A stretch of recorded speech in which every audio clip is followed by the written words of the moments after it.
Hello friends, welcome to the world of CMA.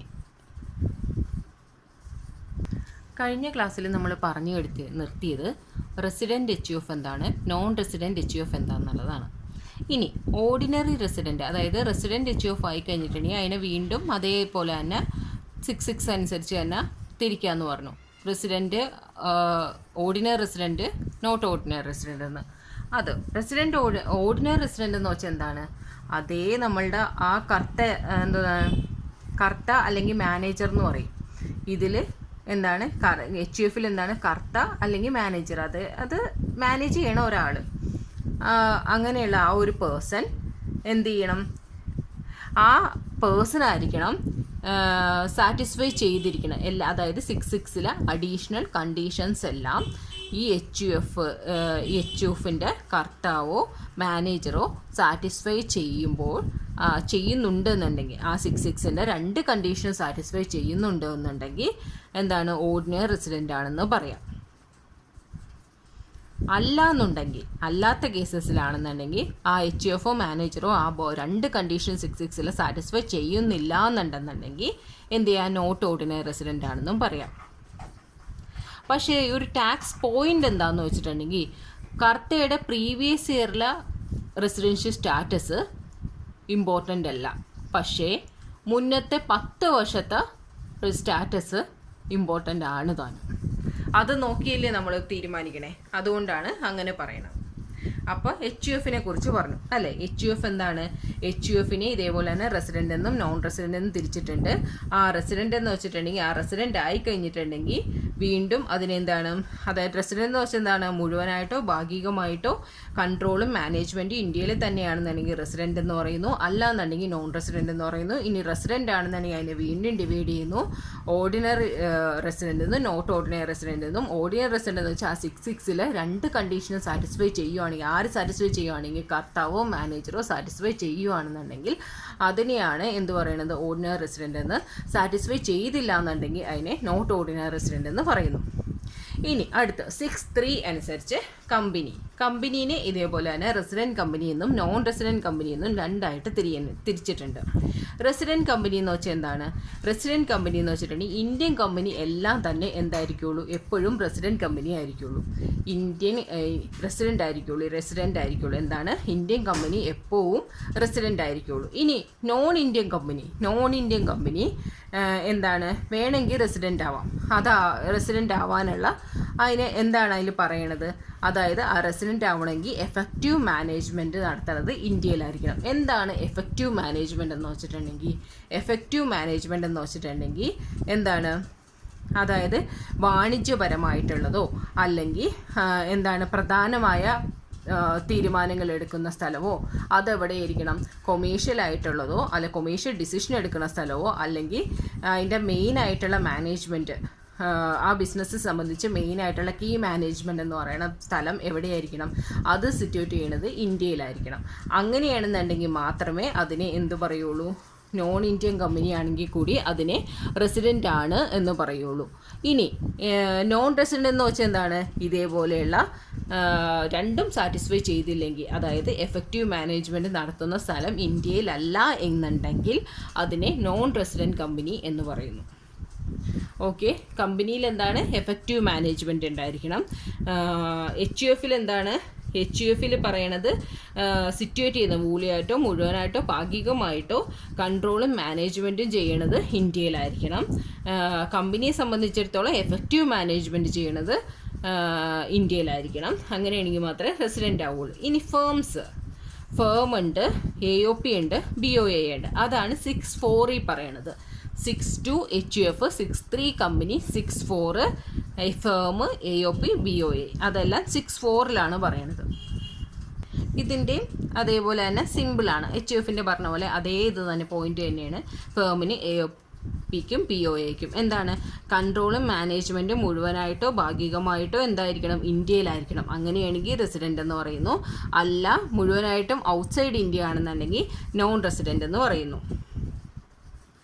പിന്നെ ഈ ഫേമിനെയോ BOAയോ AOPയോ ഒന്നും തിരിച്ചും പറയണില്ല. എന്ത് ഓർഡിനറി റെസിഡൻ്റ് എന്നോ നോട്ട് ഓർഡിനറി റെസിഡൻ്റ് എന്നോ അങ്ങനെയുള്ള ഒരു സബ് ഡിവിഷൻ ഒന്നും ഇല്ല.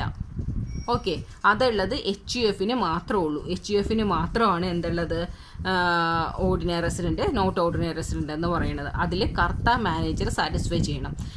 ഇതിന് ഫേമിനോ അസോസിയേഷനോ പേഴ്സണോ ബോഡി ഓഫ് ഇൻഡിവിജ്വലിനോ അങ്ങനെ ഒരു കാറ്റഗറി ഇല്ല. കമ്പനിക്കും അങ്ങനെ ഒരു കാറ്റഗറി ഇല്ല. അപ്പോൾ ആകെയുള്ളത് ഇതിനാണ്, ആകെയുള്ളത് HUFന് മാത്രമാണ് അങ്ങനെയുള്ള ഒരു കാറ്റഗറി ഉള്ളത്. ഇനി അടുത്ത എന്താ പറയുന്നത്, എനി അതർ പേഴ്സൺ, ഇനി വേറെ ഏതൊരു പേഴ്സൺ ആണെന്നുണ്ടെങ്കിലും എന്താണ്, control and management of affairs ഇന്ത്യയിലാണെങ്കിൽ പാർഷ്യലിയോ മുഴുവനായിട്ടോ ഇന്ത്യയിലാണെന്നുണ്ടെങ്കിൽ റെസിഡൻ്റ് എന്ന് പറയുന്നു. അല്ല അത് എന്താണെങ്കിൽ ഔട്ട്സൈഡ് ഇന്ത്യയിലാണെന്നുണ്ടെങ്കിൽ അതിനെ നോൺ റെസിഡൻ്റ് എന്ന് പറയുന്നു. ഇനി എനി അതർ പേഴ്സൺ അല്ലേ, നമ്മളിവിടെ ഇൻഡിവിജ്വലിൻ്റെ കാര്യം പറഞ്ഞു, HUFൻ്റെ കാര്യം പറഞ്ഞു, കമ്പനി പറഞ്ഞു, ഫേം പറഞ്ഞു, AOP പറഞ്ഞു, BOA പറഞ്ഞു. ഇനി വേറെ ഏതാ ഉള്ളത്? ഇപ്പോൾ പേഴ്സൺ എന്നുള്ളതിന് നമ്മൾ ഫസ്റ്റ് ചാപ്റ്റർ പഠിച്ചപ്പോൾ പേഴ്സൺ എന്നുള്ളത് പഠിച്ചു. ഇതിലാണ് 231 സെക്ഷനിലാണെന്ന് പറഞ്ഞു. അതിൽ ഇനി വേറെ ഏതൊക്കെയാണ് പറഞ്ഞത്? ഇനി പറഞ്ഞത് ലോക്കൽ അതോറിറ്റി വരുന്നുണ്ട്, ആർട്ടിഫിഷ്യൽ ജുഡീഷ്യൽ പേഴ്സൺ എന്നുള്ളത് പറഞ്ഞിട്ടുണ്ട് അല്ലേ. അത് രണ്ടുമാണ് പറഞ്ഞത്. ഇനി സെക്ഷൻ 5 അനുസരിച്ച് ഇൻസിഡൻസ് ഓഫ് ടാക്സ് ആണ് പഠിക്കാനുള്ളത്. അത് ഏതൊക്കെ കേസിൻ്റെ പഠിക്കാനുള്ളത് നോക്കാം. 1 resident ordinary resident, resident but not ordinary resident, non resident. അങ്ങനെ 3 കാറ്റഗറി ആയിട്ടാണ് തിരിച്ചിരിക്കുന്നത്. അതെന്താണെന്ന് നോക്കാം. അതിലൊന്ന് income accrued or deem to be accrued, അല്ലെങ്കിൽ received or deem to be received. ആ കേസ് വരികയാണെങ്കിൽ ഈ പറഞ്ഞ 3 പേർക്കും എന്തായിരിക്കും, ടാക്സബിൾ ആയിരിക്കുള്ളൂ. ഇനി income accrued outside India accrue ചെയ്യണത് ഔട്ട്സൈഡ് ഇന്ത്യയാണ്, പക്ഷേ received or deem to be received in India ആണെന്നുണ്ടെങ്കിൽ അതും 3 പേർക്കും ടാക്സബിൾ ആയിരിക്കും അല്ലേ. Received or deem to be received in India വന്നാൽ മതി, അതും 3 പേർക്കും ടാക്സബിൾ ആയിരിക്കുള്ളൂ. Income accrued or deem to be accrued in India but received outside India. Income accrue ചെയ്തതോ ഡീം ടു ബി അക്രൂ ചെയ്തതോ ഇന്ത്യയിലാണ്, പക്ഷേ റിസീവ് ചെയ്തത് സ്വീകരിച്ച എവിടെയാണ്, ഔട്ട്സൈഡ് ഇന്ത്യയാണ്. അപ്പോഴും 3 പേർക്കും എന്തായിരിക്കുള്ളൂ, 3 പേർക്കും ടാക്സബിൾ തന്നെ ആയിരിക്കുള്ളൂ. ഇനി അടുത്ത point, income accrued and received outside India. Income accrue ആയതും റിസീവ് ചെയ്യണതും ഔട്ട്സൈഡ് ഇന്ത്യയിലാണ്. From a business controlled in or professional setup in India. പക്ഷേ അതിൻ്റെ കൺട്രോൾ ചെയ്യണതും പ്രൊഫഷണൽ സെറ്റപ്പ് ഇന്ത്യയിലാണ്. അങ്ങനെയാണെന്നുണ്ടെങ്കിൽ എന്താണ് വരുന്നത്, അതിലാണ് ഒരു ചെറിയ മാറ്റം വരുന്നത്. ഇൻകം അക്രൂ ചെയ്യണം, റിസീവ് ചെയ്യണം ഔട്ട്സൈഡ് ഇന്ത്യയാണ്, പക്ഷേ അതിൻ്റെ പ്രൊഫഷണൽ കൺട്രോൾ എല്ലാം ഇവിടെ ഇന്ത്യയിലാണ്. അങ്ങനെയാണെങ്കിൽ നോൺ റെസിഡൻറ്റ് മാത്രം അത് ടാക്സബിൾ ആവില്ല. നോൺ റെസിഡൻറ്റിന് നോട്ട് ടാക്സബിൾ ആണ്, ബാക്കി 2 പേർക്കും ടാക്സബിൾ ആണ്. Income accrued and received outside India from a business controlled or professional setup in India. Income accrued and received outside India from a business controlled or professional setup outside ഇന്ത്യക്ക് പുറത്താണെന്നുണ്ടെങ്കിൽ എന്താണ്, അത് ഒരാൾക്ക് മാത്രമേ ഉള്ളൂ. അക്രൂ ആവണത് റിസീവ് ആവണതും ഇന്ത്യക്ക് പുറത്താണ്, പക്ഷേ business കൺട്രോളും professional setup എല്ലാം പുറത്താണെന്നുണ്ടെങ്കിൽ റെസിഡൻറ്റ് ആൻഡ് ഓർഡിനറി റെസിഡൻറ്റ് മാത്രമേ ടാക്സബിൾ ആക്കുള്ളൂ, ബാക്കി 2 പേർക്കും എന്തായിരിക്കുള്ളൂ, നോട്ട് ടാക്സബിൾ ആണ്. Income accrued and received outside India in previous year. Income accrued and received outside India in previous year. It make no difference if the same in later remitted to India. അതെന്താണ് ചെയ്യേണ്ടത്, അത് ചെയ്യേണ്ടത് എന്താണ്, ഒരേ ഒരാൾക്ക് മാത്രമേ, എപ്പോഴും റെസിഡൻറ്റ് ആൻഡ് ഓർഡിനറി റെസിഡൻറ്റിന് ഈ കേസെല്ലാം ടാക്സബിൾ ആയിരുന്നു.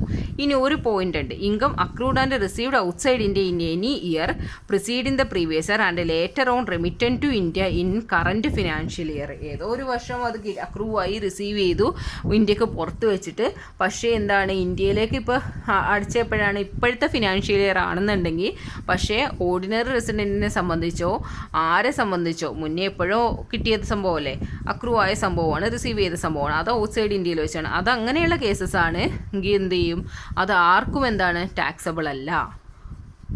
ഓക്കെ, ആർക്കും ടാക്സബിൾ അല്ല. ബാക്കി എല്ലാ കേസസും റെസിഡൻറ്റ് ഓർഡിനറി റെസിഡൻറ്റിന് ടാക്സബിൾ ആണ്. പിന്നെ income accrued and received outside India, accrue ആണെന്ന് റിസീവ് ചെയ്യുന്ന ഔട്ട്സൈഡ് ഇന്ത്യയാണ്, പക്ഷേ കൺട്രോളും പ്രൊഫഷണൽ സെറ്റപ്പും ഔട്ട്സൈഡ് ഇന്ത്യയാണ്. അതിൻ്റെ ആ ബിസിനസ്സിൻ്റെ കൺട്രോളും പ്രൊഫഷണലും സെറ്റപ്പും എല്ലാം ഔട്ട്സൈഡ് ഇന്ത്യ ആണെങ്കിൽ മാത്രമേ ഉള്ളൂ എന്താണ്, റെസിഡൻറ്റ് ബട്ട് നോട്ട് ഓർഡിനറി റെസിഡൻറ്റിന് നോൺ റെസിഡൻറ്റിന് ടാക്സബിൾ ആകാതിരിക്കുള്ളൂ. അതേപോലെ തന്നെ income accrued received outside India in previous year, ഏതോ ഒരു വർഷത്തിലാണ് അക്രൂ ആയതും റിസീവ് ആയതെന്നുണ്ടെങ്കിലും ഇവർക്ക് തന്നെ ടാക്സബിൾ ആവില്ല. നമ്മൾ ഇതേ പഠിച്ച കാര്യങ്ങൾ വെച്ചിട്ട് ഒരു പ്രോബ്ലം ചെയ്യാനാണ് പോണത്. ഇല്ലുസ്ട്രേഷൻ 7.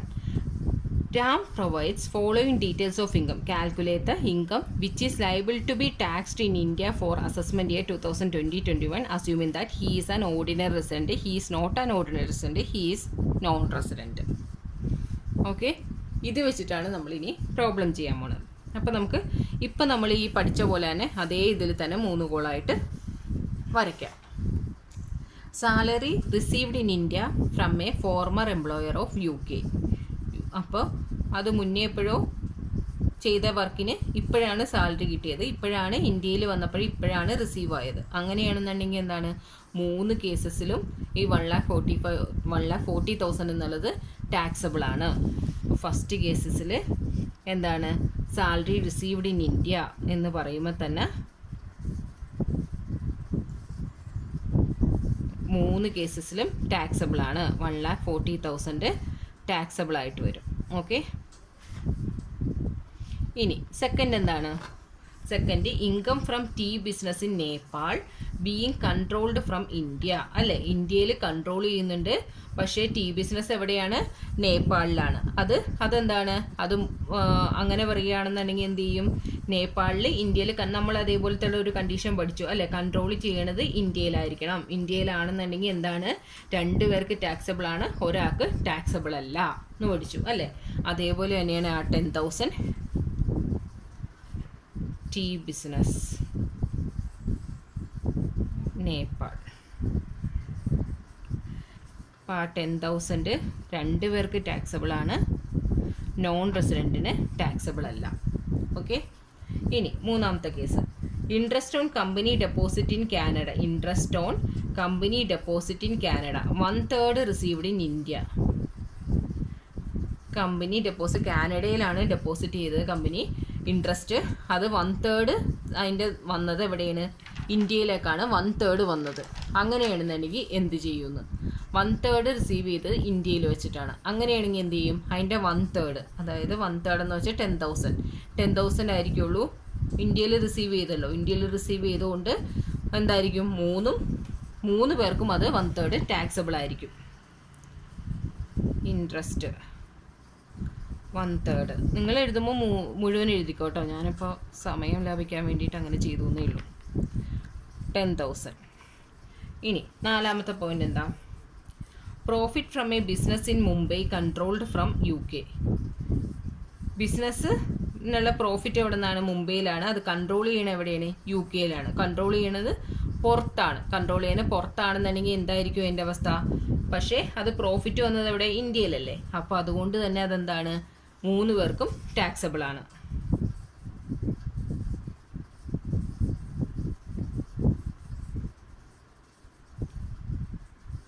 ഇൻ മുംബൈ എത്രയാണ് profit, 1 lakh.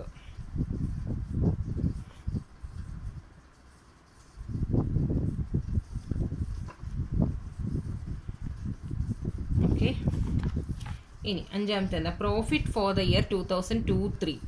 Profit for the year 2002-03 from a business in Tokyo remitted to India. അത് മുന്നേ എപ്പോഴോ കിട്ടിയ ഒരു പ്രോഫിറ്റ് ഇന്ത്യയിലേക്ക് ഇപ്പോൾ അയക്കുകയാണ് ചെയ്തത്. അങ്ങനെയുള്ള ഒരു കാര്യം നമ്മൾ പഠിച്ചു ലാസ്റ്റ് അല്ലേ. മുന്നേ ഇപ്പോൾ അക്രൂ ആയ ഒരു സംഭവം ഇന്ത്യയിലേക്ക് ഇപ്പോൾ അയച്ചിട്ടുണ്ടെങ്കിൽ അതെന്താണ്, അത് ആർക്കും തന്നെ ടാക്സബിൾ ആവില്ല. 2-3 പ്രോഫിറ്റ് 2002-03 അത് ആർക്കും തന്നെ ഇപ്പോൾ ടാക്സബിൾ ആവില്ല. ഓക്കെ, ലാസ്റ്റ് പോയിന്റ് നമ്മൾ പഠിച്ച അതായിരുന്നു. ഇനി 6, income from property in India but received in USA.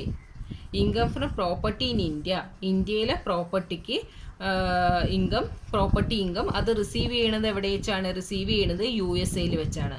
Income from property in India but received in USA-യിൽ വെച്ചിട്ടാണ് റിസീവ് ചെയ്യണമെന്നുണ്ടെങ്കിൽ അതെന്ത് ചെയ്യും, അത് ഇന്ത്യയിലെ പ്രോപ്പർട്ടിയാണ്. അതുകൊണ്ട് എന്താണ്, അതെവിടെ റിസീവ് ആയാലും ഇന്ത്യയിലെ പ്രോപ്പർട്ടി ആയതുകൊണ്ട് 3 പേർക്കും ടാക്സബിൾ ആണ്.